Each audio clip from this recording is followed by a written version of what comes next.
اعوذ باللہ من الشیطان الرجیم، بسم اللہ الرحمن الرحیم۔ سورۃ البقرہ آیت نمبر 129۔ اس میں بھی حضرت ابراہیم علیہ السلام کی دعا ہے، جیسا کہ پیچھے حضرت ابراہیم علیہ السلام کی جو دعائیں تھیں کہ آپ نے کہا کہ اللہ پاک مکہ پاک کو امن والا بنا اور اس کے رہنے والوں کو ثمرات عطا فرما۔ پھر آپ نے جب کعبے کی بنیادوں کو اٹھا رہے تھے تو آپ نے کہا ربنا تقبل منا، اے اللہ اسے ہم سے قبول فرما۔ اس کے بعد دعا کی کہ اے ہمارے رب ہمیں اپنے تابع فرمان بنائے رکھ، اور ہماری اولاد میں ایک جماعت کو اپنا فرما بردار رکھ، اور ہمیں حج کے مناسک سکھا، اور ہماری توبہ قبول فرما۔ بے شک تو ہی بہت توبہ قبول فرمانے والا، بہت رحم فرمانے والا ہے۔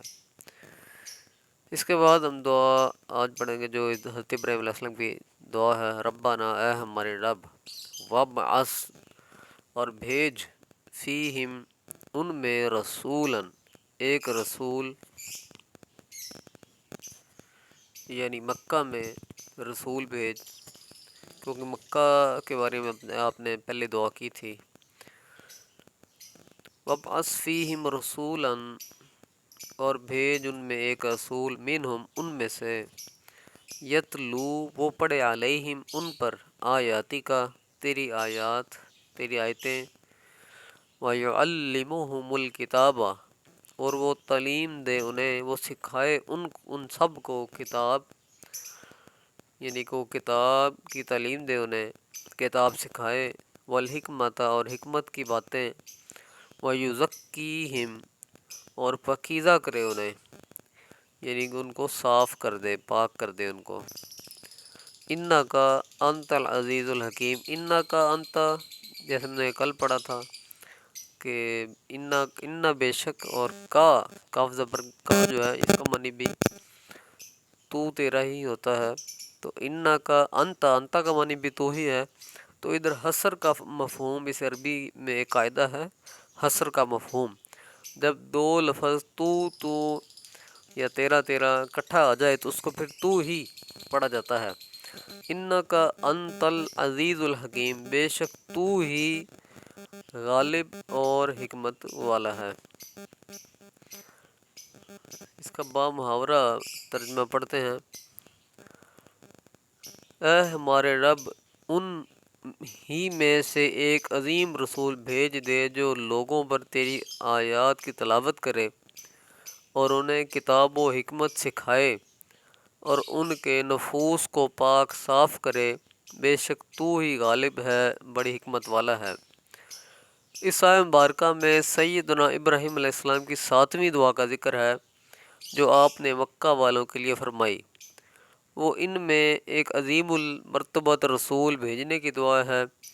اس عظیم الشان رسول کے متعلق سبھی تفاسیر نے لکھا ہے کہ اس سے مراد حضور صلی اللہ علیہ وآلہ وسلم کی ذات والا صفات ہے۔ خود حضور صلی اللہ علیہ وآلہ وسلم کی زبان فیض ترجمان سے اس دعا کا ذکر اس طرح ملتا ہے، میں اپنے باپ ابراہیم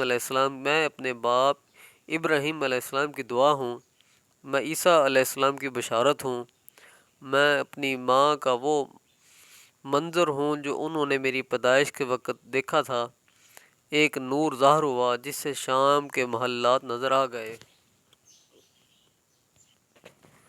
حضرت ابراہیم علیہ السلام کی اس دعا میں یہ بات بھی واضح ہوتی ہے کہ آپ نے رسول کے متعلق درخواست کی ہے وہ انسانوں میں سے آئے، جن فرشتہ نہ ہو کہ انسان اس سے فائدہ حاصل نہ کر سکیں گے۔ نیز یہ بھی واضح ہے کہ وہ رسول اہل مکہ سے ہو تاکہ وہ اس کی زندگی کو اچھی طرح سے دیکھ بھال لیں، اس کی دیانت، شرافت، اخلاص کا کوئی پہلو ان سے مخفی نہ ہو۔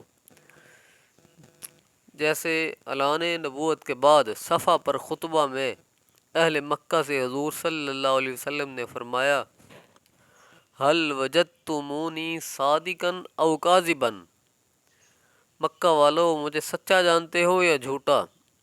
تو سبھی نے یک زباں کہا، بل وجدناک صادقا، ہم نے تجھے سچا پایا۔ یہ اعتراف حقیقت تھا، یہ اعتراف صداقت تھا۔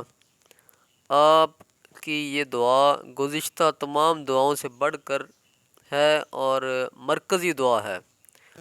اور پچھلی آیہ کریمہ میں تابع فرمان اولاد کا ذکر تھا، اب اس آیہ کریمہ میں اس اولاد کے مربی اور معلم و رہنما کا ذکر ہے۔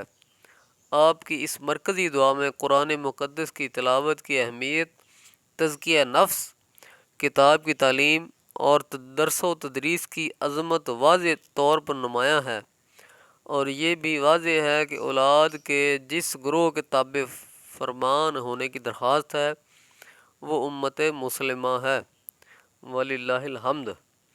اس آیہ مبارکہ میں حضور صلی اللہ علیہ وآلہ وسلم کی متعدد صفات مبارکہ کا ذکر ہے، یعنی مکی ہو، یکتا رسول ہو، جیسے رسول کی رسولن کی تنوین سے واضح ہے، کوئی نکیرہ لفظ آیا تھا نا۔ آیات پڑھ کر سنائے، پڑھنا سکھائے، دانائی کا درس دے، دلوں کو پاک صاف کر دے۔ صدق اللہ العظیم۔